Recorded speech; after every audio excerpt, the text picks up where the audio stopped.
Hi viewers, ಎಲ್ಲರಿಗೂ ನಮಸ್ಕಾರ. ಇದು ಕನ್ನಡ CNC Tech ಚಾನಲ್. ನಾನು ನಿಮ್ಮ ಬಾಬು. ಇವತ್ತು ನಾವು ಒಂದು ಹೊಸ ವಿಡಿಯೋ ನೋಡೋಣ. ಯಾವುದ್ರ ಬಗ್ಗೆ ಅಂತಂದ್ರೆ function codes and it's meaning ಅಂತ. ಸೊ ನಾವು CNC ಮೆಷಿನ್ನಲ್ಲಿ ಬಳಕೆ ಮಾಡ್ತಕ್ಕಂತಹ G ಕೋಡ್ಸ್ ಮತ್ತು M ಕೋಡ್ಸ್ನ ಬಗ್ಗೆ ಡೀಟೇಲ್ಡ್ ವಿಡಿಯೋ ಲಾಸ್ಟ್ 2 ವಿಡಿಯೋ ಹಾಕಿದ್ದೀನಿ. ಅದನ್ನು ನೋಡದೇ ಇರೋರು ಖಂಡಿತ ನೋಡ್ಕೊಳ್ಳಿ. ಸೊ ಈ ವಿಡಿಯೋದಲ್ಲಿ ಆ ಪ್ರೋಗ್ರಾಮ್ ನಾವು ಮಾಡಬೇಕಾದ್ರೆ ಸ್ವಲ್ಪ ಫಂಕ್ಷನ್ ಕೋಡ್ಸ್ ಬರುತ್ತೆ ಆ ಪ್ರೋಗ್ರಾಮಲ್ಲಿ. ಸೊ ಅದರ ಬಗ್ಗೆ ಸ್ವಲ್ಪ ಡೀಟೇಲ್ಸನ್ನು ತಿಳ್ಕೊಳ್ಳೋಣ. ಸೊ ಬನ್ನಿ ನೋಡೋಣ. ಸೊ ಫಸ್ಟ್ ಓ ಅಂತಂದ್ರೆ ಪ್ರೋಗ್ರಾಮ್ ನಂಬರ್ ಅಂತ. ಸೊ ಒಂದು CNC ಮಿಷಿನ್ನಲ್ಲಿ ನಾವು ಯಾವುದೇ ಒಂದು ಪ್ರೋಗ್ರಾಮ್ ಮಾಡಬೇಕಂತಂದ್ರೂ ಅದಕ್ಕೆ ಒಂದು 4 ಡಿಜಿಟ್ ನಂಬರ್ ಕೊಡಬೇಕಾಗತ್ತೆ. ಸೊ ಅದನ್ನು ಪ್ರೋಗ್ರಾಮ್ ನಂಬರ್ ಅಂತ ಕರಿತೀವಿ. ಸೊ ಆ ಪ್ರೋಗ್ರಾಮ್ ನಂಬರ್ ಕೊಡೋದಕ್ಕೆ ಮುಂಚೆ ಓ ಅನ್ನೋದನ್ನು ಕೊಡಬೇಕು. ಸೊ ಓ ಎಕ್ಸಾಂಪಲ್ ನೋಡಿ, ಈಗ O1245 ಅಂತ ಕೊಟ್ಟರೆ ಒಂದು ಹೊಸ ಪೇಜ್ ಓಪನ್ ಆಗುತ್ತೆ. ಸೊ ಈ ರೀತಿ ಒಂದು CNC ಮಿಷಿನ್ನಲ್ಲಿ 0001 9999, ಸೊ ಆಲ್ಮೋಸ್ಟ್ 10,000 ಪ್ರೋಗ್ರಾಮ್ಸನ್ನು ನಾವು ಒಂದು CNC ಮಿಷಿನಲ್ಲಿ ನಾವು ಇನ್ಪುಟ್ ಮಾಡೋದಕ್ಕಂತಹ ಕೆಪಾಸಿಟಿ ಇರುತ್ತೆ. ಸೊ ಅದನ್ನು ಮೆಮರಿಗೆ ತಗೊಳ್ತಕ್ಕಂಥ ಕೆಪಾಸಿಟಿ ಒಂದು CNC ಮಿಷಿನ್ಗೆ ಇರುತ್ತೆ. ಸೊ ಅದರಿಂದ ನಾವು ಓ ಅನ್ನೋದನ್ನು ಪ್ರೋಗ್ರಾಮ್ ನಂಬರ್ ಅಂತ ಕರಿತೀವಿ. ಸೊ ನೆಕ್ಸ್ಟ್ ಎನ್ ಅಂತಂದ್ರೆ ಸೀಕ್ವೆನ್ಸ್ ನಂಬರ್ ಅಥವಾ ಬ್ಲಾಕ್ ನಂಬರ್ ಅಂತ. ಸೊ ಈ ಪ್ರೋಗ್ರಾಮ್ ಏನಿದೆ, ಸೊ ಇದು 1 by 1 ಒಂದು ಆರ್ಡರ್ ವೈಸ್ ನಾವು ಲೈನಾಗಿ ಬರ್ಕೊಂಬರ್ತೀವಲ್ವಾ. ಸೊ ಅದನ್ನು ಒಂದೊಂದು ಲೈನನ್ನು ಒಂದೊಂದು ಬ್ಲಾಕ್ ಅಂತ ಕರಿತೀವಿ. ಸೊ ಎಕ್ಸಾಂಪಲ್ ನೋಡಿ, ಈಗ G01 ಅಂತ ಕೊಟ್ಟು X15 ಅಂತ ಕೊಡ್ತೀವ. ಸೊ ಇದನ್ನು ಎಂಡ್ ಆಫ್ ಬ್ಲಾಕ್ ಅನ್ನೋದನ್ನು ಒಂದು ಕೊಡ್ತೀವಿ. ಸೊ ಆ ಎಂಡ್ ಆಫ್ ಬ್ಲಾಕ್ ಏನಾಗುತ್ತೆ, ಆ ಎಂಡ್ ಆಫ್ ಬ್ಲಾಕ್ ಕೊಟ್ಟರೆ ಮಾತ್ರ ನಮಗೆ ನೆಕ್ಸ್ಟ್ ಲೈನಿಗೆ ಜಂಪ್ ಆಗುತ್ತೆ. ಇಲ್ಲಾಂದರೆ ಆ ಪ್ರೋಗ್ರಾಮ್ ಕಂಟಿನ್ಯೂ ಆಗುತ್ತೆ ಅಂತ ಅರ್ಥ. ಆ ಪ್ರೋಗ್ರಾಮ್ ಎಂಡ್ ಆಗಿಲ್ಲ, ಕಂಟಿನ್ಯೂ ಆಗುತ್ತೆ ಅಂತ ಅರ್ಥ. ಸೊ ಅದರಿಂದ ಒಂದೊಂದು ಲೈನ್ಗೂ ಸಹ ನಾವು ಈ ಎಂಡ್ ಆಫ್ ಬ್ಲಾಕನ್ನು ಕೊಟ್ಟರೆ ಮಾತ್ರ ನಮಗೆ ಆ ಲೈನ್ ಪೂರ್ತಿ ಆಯಿತು ಅಂತ ಅರ್ಥ. ಸೊ ಇದನ್ನು ನಾವು ಎನ್ ಅನ್ನೋದನ್ನು ಕರಿತೀವಿ.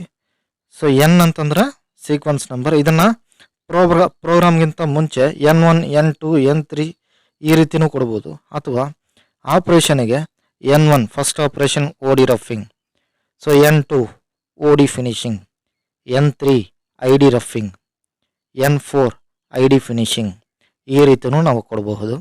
ಸೊ ಇದನ್ನು N1, N2 ಅಂತ ನಾವು ಎಲ್ಲ ಪ್ರೋಗ್ರಾಮ್ ಮುಂಚೆ ಲೈನ್ಗೆ ನಾವು ಕೊಟ್ಟರೆ, ಸೊ ಇದು ಏನೋ ದೊಡ್ಡ ಪ್ರೋಗ್ರಾಮ್ ಥರ ನಮಗೆ ಕಾಣಿಸುತ್ತೆ, ಸ್ವಲ್ಪ ನಮಗೆ ಕಷ್ಟವಾಗಿ ಕಾಣಿಸುತ್ತೆ. ಸೊ ಅದರಿಂದ ಇದನ್ನು ಕೊಡಬೇಕಾದ ಅವಶ್ಯಕತೆ ಇಲ್ಲ.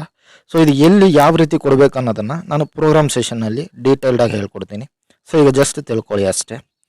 ಸೊ ಈಗ ನೆಕ್ಸ್ಟ್ ಕೋಡ್ G ಅಂತ. ಸೊ G ಕೋಡ್ಸ್ನ ಬಗ್ಗೆ ನಿಮಗೆ ಗೊತ್ತಿದೆ, ಆಲ್ರೆಡಿ ವಿಡಿಯೋ ಹಾಕಿದ್ದೀನಿ. ಸೊ G ಅಂತಂದರೆ preparatory function selection of travelling mode linear circular ಅಂತ.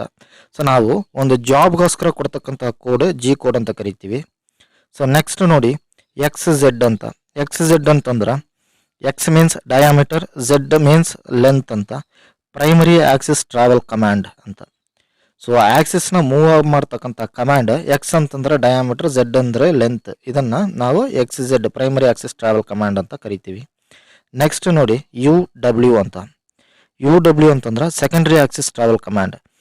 So secondary Axis travel command ಅಂತಂದ್ರೆ ಇದನ್ನು ಇನ್ಕ್ರಿಮೆಂಟಲ್ ಮೆಥಡ್ ಅಂತ ಕರಿತೀವಿ. XZ ಅನ್ನೋದು ನಮಗೆ ಅಬ್ಸಲ್ಯೂಟ್ ಮೆಥಡ್, UW ಅನ್ನೋದನ್ನು ಇನ್ಕ್ರಿಮೆಂಟಲ್ ಮೆಥಡ್ ಅಂತ ಕರಿತೀವಿ. ಇದು ಏನಕ್ಕೆ ಈ ಡಿಫ್ರೆನ್ಸ್ ಬರುತ್ತೆ ಅನ್ನೋದನ್ನು ಒಂದು ವಿಡಿಯೋ ಹಾಕ್ತೀನಿ. ಅಬ್ಸಲ್ಯೂಟ್ ಅಂತಂದರೆ ಏನು, ಇನ್ಕ್ರಿಮೆಂಟಲ್ ಮೆಥಡ್ ಅಂತಂದರೆ ಏನು, ನಾವು ಯಾವ ರೀತಿ ಪ್ರೋಗ್ರಾಮಲ್ಲಿ ಅದನ್ನು ತಗೋಬೇಕು ಅನ್ನೋದನ್ನು ಅದ್ರ ಬಗ್ಗೆನೂ ಒಂದು ವಿಡಿಯೋ ಹಾಕ್ತೀನಿ. ಸೊ ಈಗ ಜಸ್ಟ್ ತಿಳ್ಕೊಳ್ಳಿ. ನೆಕ್ಸ್ಟ್ ಆರ್ ಅಂತಂದ್ರೆ ಆರ್ಕ್ ರೇಡಿಯಸ್ ಅಂತ. ನಮಗೆ ಡ್ರಾಯಿಂಗಲ್ಲಿ ಕೊಡ್ತಾರಲ್ವಾ R10, R5 ರೇಡಿಯಸ್ ಬರಬೇಕು ಅಂತ. ಸೊ ಅದನ್ನು ಆರ್ ಅನ್ನೋದು ನಮಗೆ ಏನು ಕಮಾಂಡ್ ಅಪ್ಪ ಅಂತಂದ್ರೆ ರೇಡಿಯಸ್ ಅನ್ನೋದನ್ನು ಆರ್ ಅಂತ ಕರಿತೀವಿ. ನೆಕ್ಸ್ಟ್ IK ಅಂತ. ಸೊ IK ಅಂತ ಅನ್ನೋದನ್ನು arc radius coordinate, arc centre coordinate ಅಂತ ಕರಿತೀವಿ. ಇದು ನಾವು ಮಿಲ್ಲಿಂಗಲ್ಲಿ ಬಳಸ್ತೀವಿ. ಮಿಲ್ಲಿಂಗ್ ಪ್ರೋಗ್ರಾಮ್ ಬರುವಾಗ ನಾನು ಡೀಟೇಲ್ಡಾಗಿ ಹೇಳ್ತೀನಿ. ಸೊ ಜಸ್ಟ್ ತಿಳ್ಕೊಳ್ಳಿ. ಸೊ ನೆಕ್ಸ್ಟ್ ಕೋಡ್ F ಅಂತ, ಸ್ಪೆಸಿಫೈಯಿಂಗ್ ಫೀಡ್ ರೇಟ್. ನಮಗೆ ಈ CNC ಲೇತ್ ಮಿಷಿನ್ನಲ್ಲಿ ವರ್ಕ್ ಪೀಸ್ ರೊಟೇಟ್ ಆಗ್ತಾ ಇರುತ್ತೆ. ಸೊ ಈ ಕಟ್ಟಿಂಗ್ ಟೂಲ್ ಇರೋದು, ಆ ಕಟ್ಟಿಗೆಜ್ನ ಮುಖಾಂತರ ನಮಗೆ ಒಂದು ಫೀಡ್ಗೆ ಎಷ್ಟು ಫಾಸ್ಟಾಗಿ ನಮಗೆ ಕಟ್ ಮಾಡಿ ತೊಗೊಂಡು ಹೋಗ್ಬೇಕು ಅನ್ನೋದನ್ನು ಫೀಡ್ ಅಂತ ಕರಿತೀವಿ. ಸೊ ಇದ್ರ ಬಗ್ಗೆ ತಿಳ್ಕೊಳ್ಳಿ, ನಾವು ಯಾವ ರೀತಿ ಅದು ಕ್ಯಾಲ್ಕುಲೇಷನ್ ಮಾಡಬೇಕು. ಫೀಡ್ಗೆ ಒಂದು ಕ್ಯಾಲ್ಕುಲೇಷನ್ ಇದೆ, ಅದೇ ರೀತಿ ಸ್ಪೀಡ್ಗೆ ಒಂದು ಕ್ಯಾಲ್ಕುಲೇಷನ್ ಇದೆ. ಸೊ ಅದನ್ನೆಲ್ಲ ಒಂದು ವಿಡಿಯೋ ಹಾಗೆ ಹಾಕ್ತೀನಿ, ಜಸ್ಟ್ ತಿಳ್ಕೊಳ್ಳಿ. ನೆಕ್ಸ್ಟ್ ಎಸ್ ಅಂತಂದ್ರೆ specifying spindle rotation speed, S for speed.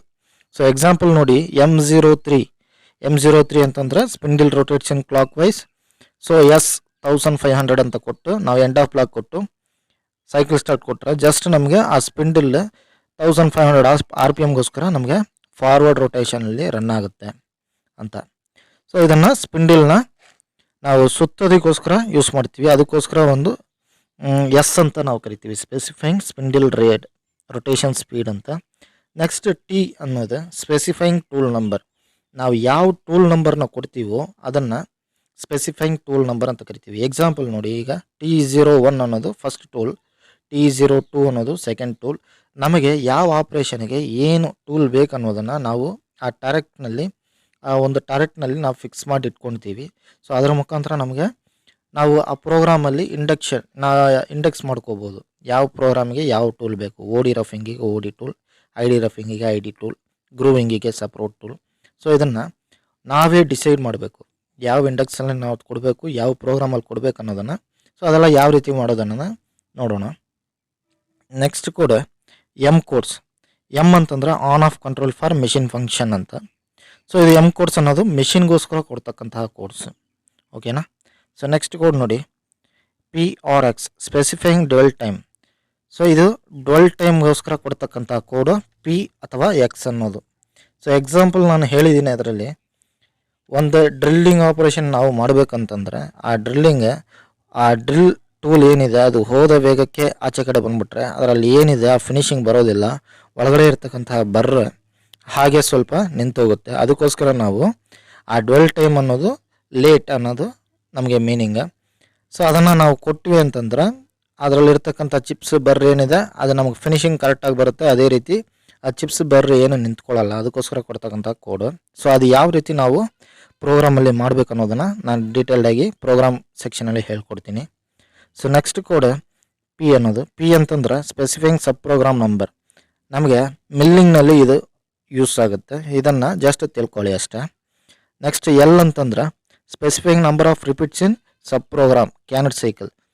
So ಇದನ್ನು ಕ್ಯಾನೆಟ್ ಸೈಕಲ್ ಆಪ್ರೇಷನ್ ಬರುವಾಗ ನಾನು ಖಂಡಿತ ಹೇಳ್ಕೊಡ್ತೀನಿ, L ಅನ್ನೋದನ್ನು ತಿಳ್ಕೊಳ್ಳಿ. ನೆಕ್ಸ್ಟ್ ಕೋಡ್ ನೋಡಿ, PQR parameter for ಕ್ಯಾನೆಟ್ cycle.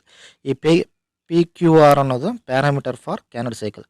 So ಇದು ಸೈಕಲ್ಸ್ ಅನ್ನೋ ಪ್ರೋಗ್ರಾಮಲ್ಲಿ ಬರುವಾಗ ನಾನು ಹೇಳ್ಕೊಡ್ತೀನಿ. ಸೊ ನಾವು ಸಾಧಾರಣವಾಗಿ ಪ್ರೋಗ್ರಾಮ್ ಮಾಡೋದಂತಂದ್ರೆ ಡೆಪ್ತ್ ಆಫ್ ಕಟ್ ನಾವೇ ಕೊಟ್ಟು ಎಷ್ಟು ಹೊರಗಡೆ ಟೂಲ್ ಬರಬೇಕು ಅನ್ನೋದನ್ನು ನಾವೇ ಡಿಸೈಡ್ ಮಾಡ್ತೀವಿ.